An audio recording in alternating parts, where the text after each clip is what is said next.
Everyone, কেমন আছো তোমরা সবাই? আশা করি সবাই খুব ভালো আছো। আমিও খুব ভালো আছি। বেশ অনেক দিন পরেই তোমাদের কাছে আবার ব্লগ নিয়ে আসছি। কদিন ভীষণ একটু চাপে ছিলাম, আর এত গরম পড়েছিল, শরীরটাও ভালো লাগতো না, কিছু করতেও ইচ্ছে করতো না। ভিডিও তো প্রচুর করে রেখেছিলাম, কিন্তু ছাড়ার আর সময় পাইনি। তো চলুন, বেশ অনেক দিন দেরি হয়ে গেল, তারপরে ভালো একটা ব্লগ নিয়ে এসেছি। আশা করি তোমাদের পুরো ব্লগটা খুব ভালো লাগবে। তো প্রথমেই রান্নাবান্না দিয়ে স্টার্ট করছি। আর ভিডিওটা কী নিয়ে এতক্ষণে নিশ্চয়ই ক্যাপশন দেখে বুঝেই গেছো। হ্যাঁ, আজকে তোমাদের দাদাভাইয়ের জন্মদিন, তাই দাদাভাইয়ের জন্মদিন হিসেবে আজকে রান্নাবান্না থেকে ব্লগটা শুরু করলাম। তাই সবাইকে অনুরোধ রইল পুরো ব্লগটা দেখার, একটু স্কিপ না করে। তো চলো, আজকে করছি মাছের মাথা দিয়ে ডাল, আর করব একটুখানি পাঁঠার মাংস, আর মাছের ঝোল করব। কারণ তোমাদের দাদাভাই বেশি খাবার খেতে ভালোবাসে না, তাই বেশি রান্না করলে সবটাই পড়ে থাকবে। তো সেই জন্য অল্প বিস্তর যেটুকুনি পারছি সেটুকুনি করছি। আর এত বেশি গরম পড়েছে যে গরমে রান্নাবান্না করতে একেবারেই আর ইচ্ছে করছে না। তো এখন এই যে মাছের মাথার ডালটা একটুখানি সম্বার দিয়ে দিচ্ছি, একটুখানি গোটা জিরে ফোড়ন দিয়ে দিয়েছি, তেজপাতা, আর সাথে আদা বাটা, জিরে বাটা, তারপরে একটু লঙ্কার গুঁড়ো, নুন, হলুদ, টমেটো সব দিয়ে মশলাটাকে একটু কষিয়ে নিচ্ছি। ভালো করে কষানো হয়ে গেলে এতে দেবো একটু মিষ্টি, আর নুন হলুদ তো দিয়েই দিয়েছি, দিয়ে আরও ভালো করে কষাবো। একটু মাছের মাথার ডালে একটু মিষ্টি না দিলে ভালো লাগে না। আর এখন দিচ্ছি কয়েকটা ক্রাশ করা ছোটো এলাচ, লবঙ্গ আর দারচিনিটাকে থেতো করে নিয়েছিলাম, সেটাই দিয়ে দিয়েছি। এত গরমে আর বাটাবাটি করতে ইচ্ছে করছে না, পেরেই উঠছি না। তো যাই হোক, এখন মশলাটা তো মোটামুটি কষানো হয়েই গেছে। এবার মাছের মাথাটা পুরোটা দিয়ে দিলাম। মাছের মাথাগুলো বেশ বড় বড় দেখেই এনেছিল, আর একটু ঘিলুওলা ছিল। তো এরকম মাছের মাথা না হলে মাছের মাথার ডাল খেতে ভালো লাগে না। আর আমি তো ভীষণ ভালোবাসি মাছের মাথার ডাল খেতে। আমি কেন বলছি, আমার বাড়ির সবাই ভীষণ ভালোবাসে। এই ডাল হলেই এক থালা ভাত খাওয়া হয়ে যায়। তো এই যে ডাল তো আগেই সেদ্ধ হয়ে গেছিলো, আর এখন পুরো মাছের মাথা আর যেই মশলাটা কষিয়ে রেখেছিলাম সবটাই ডালের মধ্যে দিয়ে দিয়েছি। তো এখন ডালটা বেশ ভালো মতো সেদ্ধ হয়ে গেছে, একটু জল দিয়ে একটু ভালো করে ডালটাকে ফোটাবো। এই যে ডালে বেশ অনেকটাই জল দিয়ে দিয়েছি, ডালটা ফুটে তৈরি হয়ে গেছে। আর নামানোর আগে একটু ঘি আর গরম মশলার গুঁড়ো দিয়ে একটু ঢাকা দিয়ে স্ট্যান্ডিং টাইম অবধি রেখে দেবো, তারপরে বাটিতে ঢেলে নেবো। এই যে তৈরি হয়ে গেছে আমার মুগের ডাল। চলুন, এবার নিয়ে এসছে মাংস। এবার এগুলোকে ধুয়ে বেছে ভালো করে একটুখানি পরিষ্কার করে নিই, কারণ পাঁঠার মাংসতে অনেক ছোটো ছোটো লোম থাকে, তো সেগুলো ভালো করে পরিষ্কার না করলে ভালো লাগবে না। চলুন ধুয়ে ঠুয়ে ভালো করে মশলা মাখিয়ে নিই। তো এই যে আমার মাংস এখন ধোয়া হয়ে গেছে।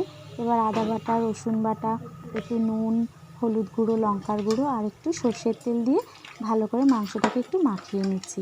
একটুখানি ম্যারিনেট করে রেখে দেবো আর কি, খুব বেশি সময় নয়, কারণ এমনিই দেরি হয়ে গেছে এদিক ওদিক টুকটাক কাজ করতে গিয়ে। আর এত গরম না, গরমে ভালোই লাগছে না কিছু করতে। তো যাই হোক, মাংসটা তো মোটামুটি ম্যারিনেট করা হয়ে গেছে। ওদিকে পেঁয়াজটা একটু ভাজা বসিয়ে দিয়েছি, পেঁয়াজটা একটু লাল লাল একটু ভাজা হওয়া অবধি অপেক্ষা করব। আর এদিকে ভাতের চালটাও একটু ধুয়ে নিয়েছি, আর এদিকে আমার পেঁয়াজটা মোটামুটি একটু লাল লাল করে ভাজা হয়ে গেছে। আর আজকে এমনি পাতলা ঝোলই করছি, খুব বেশি রিচ করে করব না, কারণ বেশি গরমে বেশি রিচ মাংস খেলে শরীর খারাপ করবে। তো এই যে আমার পেঁয়াজটা ভাজা হয়ে গেছে, আর এখন তাতে দিয়ে দিচ্ছি আদা বাটা, রসুন বাটা, একটু নুন, হলুদ গুঁড়ো আর লঙ্কার গুঁড়ো। সবটা দিয়ে, লঙ্কার গুঁড়ো বলতে আমি এখানে কাশ্মীরি লঙ্কার গুঁড়ো ব্যবহার করেছি, আর ওতে দিয়েছিলাম কাঁচা লঙ্কা বাটা। যেহেতু এই গরমে গুঁড়ো লঙ্কা খেলে পেটের যন্ত্রণা করবে, আর আমার গুঁড়ো লঙ্কা খাওয়াটাও একটু বারণ আছে, তাই ওই কালার হওয়ার জন্য একটু কাশ্মীরি লঙ্কার গুঁড়োটা ব্যবহার করি। ওইটুকুনি না করলে ভালো লাগে না, তাই না বলুন? মাংস বলে কথা, একটু রগরগে লাল রং না হলে কি ভালো লাগে বলুন তো? তো যাই হোক, ম্যারিনেট করা মাংসটা দিয়ে দিয়েছিলাম, আর এখন মাংসটাকে ভালো করে কষবো যতক্ষণ না মাংসটার থেকে জল বেরোচ্ছে, কারণ পাঁঠার মাংস কষাতে তো একটু বেশি সময় লাগে। তো এই যে ফিরে এসেছি কিছুক্ষণ পরে, মাঝখানে 2-3 বার নেড়ে দিয়েছিলাম। এখন মোটামুটি মাংসটা কষানো হয়ে গেছে, মাংসর থেকে বেশ খানিকটা জলও বেরিয়েছিল, দেখতেই পাচ্ছেন। একটু জলটা কষানো হোক, তারপরে প্রেশার কুকারে দিয়ে দেবো। আর এই যে আমার মাংস রান্না রেডি, কিন্তু দেখেছেন কি সুন্দর কালারটা এসছে, মনে হচ্ছে এখনই দেখে খেয়ে নিই। চলুন ছেলেটাকে খেতে দিয়ে দিই, অনেক বেলা হয়ে গেল। তো এই যে মোটামুটি পরিবেশন কমপ্লিট। আজকে করেছিলাম আর মাছের ঝোল, একটু মাটন, মাছের মাথা দিয়ে ডাল, আর করেছি 3 রকম ভাজা, 5 রকম ভাজা কিন্তু দিইনি, আর সাথে করেছিলাম একটু পায়েস। তোর মা এখন একটু ওকে আশীর্বাদ করে নেবে, তারপরে দিয়ে দেবো খেতে। জানি না কতটা কি খেতে পারবে, কারণ আজ প্রচুর গরম পড়েছে। ওহো, আপনাদের তো দিনটা বলাই হয়নি, আজকে হচ্ছে 3 তারিখ, আর আজকেই তোমাদের দাদার জন্মদিন। দুপুরে খাওয়া দাওয়া করে একটু রেস্ট নিয়ে নিয়েছিলাম, আর এখন বিকেলবেলা। চলুন কেকটা কেটে নিই আগে। To you, happy birthday to you, happy birthday dear papa, happy birthday to you. মেয়ের সাথে সাথে এখন আমারও পাপা হয়ে গেছে, কি আর করা। রাত 12টার সময় আর কেকটা কাটিনি, কারণ মেয়ে ঘুমিয়ে পড়েছিল। আর সব থেকে বেশি আনন্দ আমার মেয়েরই কেক কাটার। তো মেয়েকে বাদ দিয়ে কি আর কেকটা কেটে ফেলতে পারি বলুন তো? তো সেই জন্য আর কাটিনি, বিকেলেই কাটলাম। চলুন ওর বাবাকে নিয়ে যাবো একটু ঘড়ির দোকানে, কারণ ওর বাবাকে কিছু প্রেজেন্ট দেওয়া হয়নি। ওর বাবার ইচ্ছে ছিল একটুখানি একটা ঘড়ি কিনবে, ওর বাবার ঘড়িটা নষ্ট হয়ে গেছিলো, তাই ভেবেছিলাম যে ওর বাবাকে ঘড়ি গিফট করবো। সেই জন্য ভাবলাম যে আমি আর কিনে দেবো না, ও নিজের পছন্দ মতো কিনুক, যা কিনবে। তাই নিয়ে এসেছিলাম টাইটানের শোরুমে। তাই দেখুক ও কী ঘড়ি পছন্দ করবে, কী কিনবে, ওরটা ওই নিজে কেনাটা ভালো নয় কি?